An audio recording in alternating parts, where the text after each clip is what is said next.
back to Impossible Live. Welcome if you're joining us for the first time. I'm delighted you're popping in.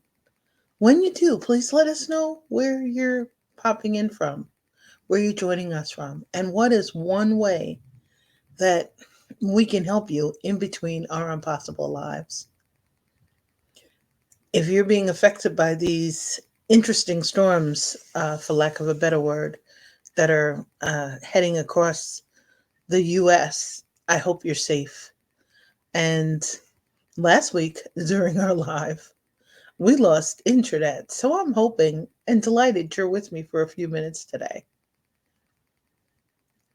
Today's topic is opportunities to ignite trust.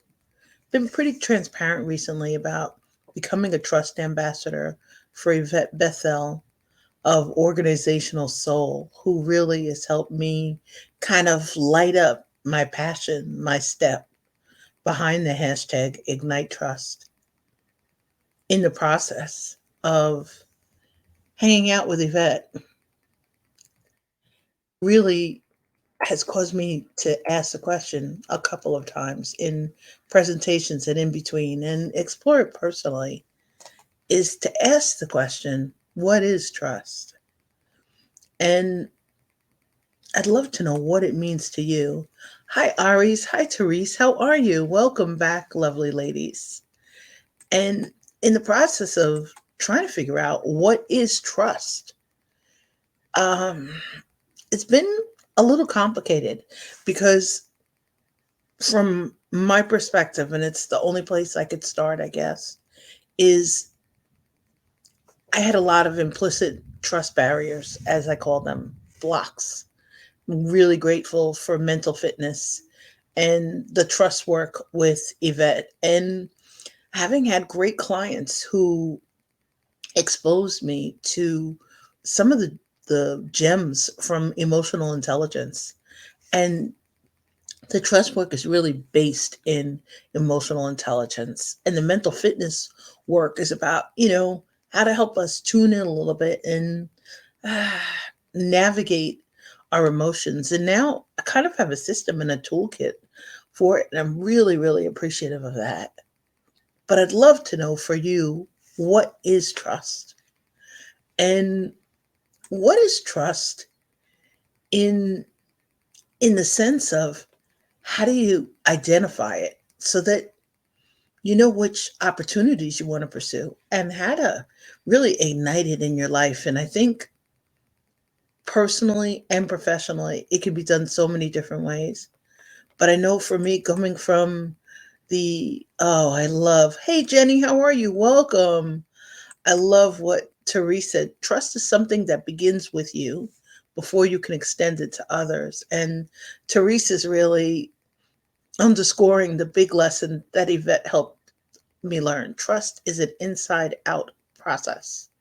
So if we're not feeling trust willing, if we're not feeling trustworthy, it's hard to investigate the opportunities, and it can really affect our professional and our personal journeys. I was a kid who was bullied and worked in cultures that weren't necessarily positive. And the interesting thing about those cultures is they were extremely positive. During the interview, I would have had no idea that during the interview, the place that I ended up walking into on day one was so different than the place that appeared during the interview. It took some work. And I think one of the things was about exploring what trust is. I had to really explore its absence. And I'm grateful Jenny's here because in Angie Alexander's fabulous Sage Leadership rooms on Clubhouse on Thursdays, usually at 10 a.m. Eastern, at 7 Pacific, Angie really helps us dive into really interesting topics. And the topic of trust kept coming up. When I first looked at it, I really couldn't see it or define it except through the lens of having experienced bullying or toxic work environments, trauma, power and control issues,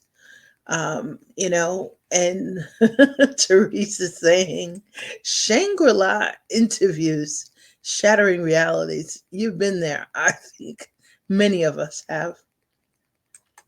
In other cases, the absence of trust, sharing a confidence with someone I thought I could trust, who, as a family member described it, has loose lips, um, or feeling unsafe or feeling fearful and not really acknowledging that. I'm grateful for the mental fitness filter and lens because it helped me realize the saboteurs are really in our way sometimes when we're trying to build trust.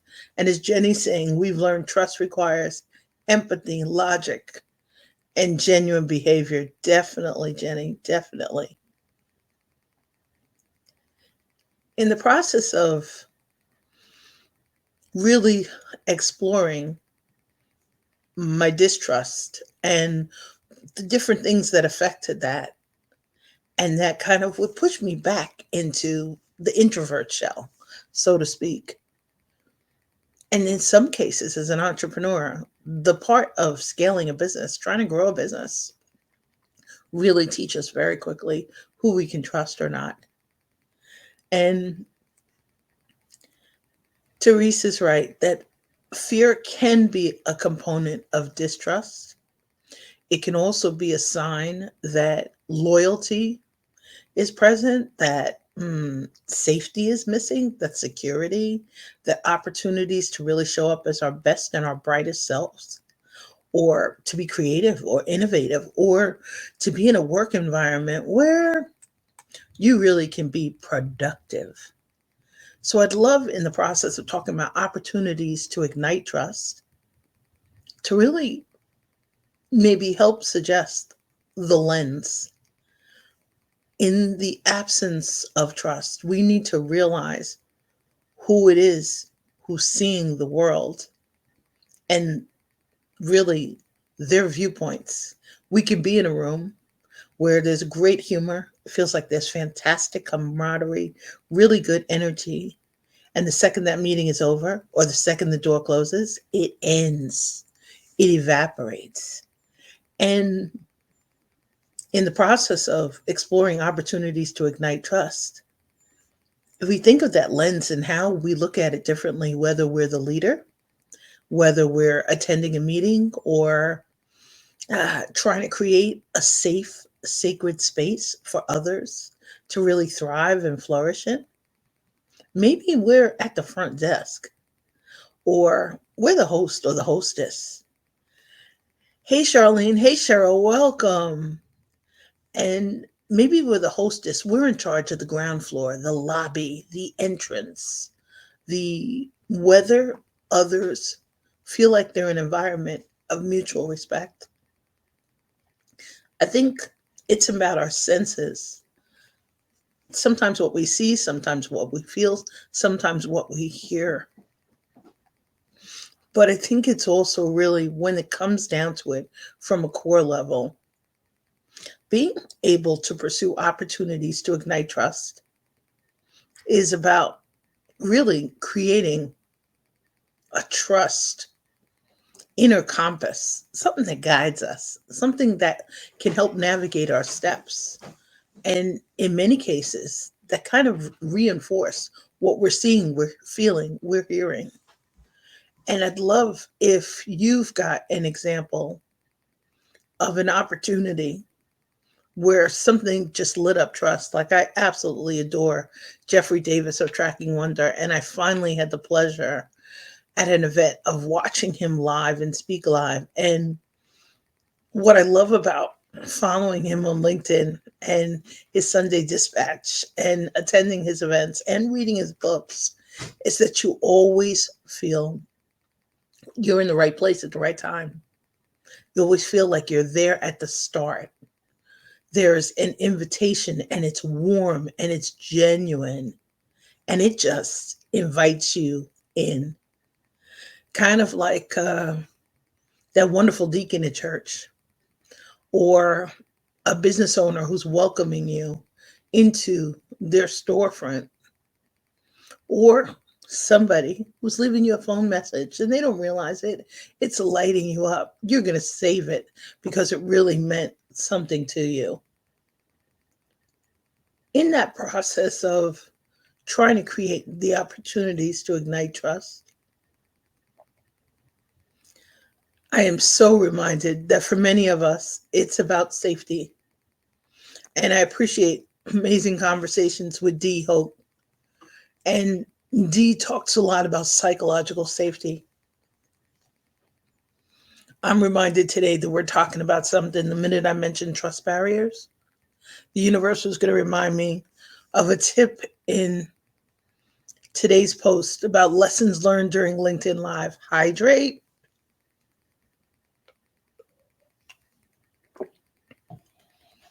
I learned it happens too when we're talking about that deep stuff. And sometimes we whisper about it. It's become something that I'm now really comfortable speaking about with almost anyone in those safe, sacred spaces because you can feel the mutual respect. You can feel the welcome. You can feel that viewpoints are welcome, the different orientations, that you can kind of show up as yourself, whatever your identity or your hat is that day. I was delighted in a coaching community recently to have a conversation with a wonderful woman who I've never had a chance to speak with privately. And we were finally in a really wonderful, intimate setting. And in the intimate setting, I got a chance to really hear her voice. Usually we were in rooms with maybe 15 or 20 different people. I never got a chance to really hear her real voice. I'm now actively following her, and what a gem to really be able to feel her magic of how she helps others light up torches. And that's really what's behind Ignite Trust. It's become a hashtag that I'm posting under a lot. If you have a chance, come join us. Come follow it on LinkedIn, the hashtag Ignite Trust. And when you have a chance, just like Jenny said, let's remember what trust requires. It's not just our definition, and we don't normally share it with other people. They don't hear it on the first date. They don't hear it on the second date. They may not hear it at all. And that's an opportunity to really determine whether we're in a space where we're showing up as trust willing in some of those spaces where didn't always feel welcome, didn't always feel that the timing was right, that was supportive, that there wasn't really great energy in the room. I'd find a corner where I could kind of feel safe. And in the beginning, as an introvert, that's where I spent my time, in the corners. I think it's also, besides defining trust, it's also defining what opportunities mean to us and whether we're environments, we're around people who are supporting us as we're reaching for them, as we're taking steps towards them. What I love is the more we explore this, and I'm grateful for that mental fitness lens of the saboteurs, of now knowing sometimes that in cases where I didn't always feel safe, I was able to easily identify that master saboteur, as we call it in mental fitness, which is the judge. I could feel other people's judges in the room. I couldn't always see mine.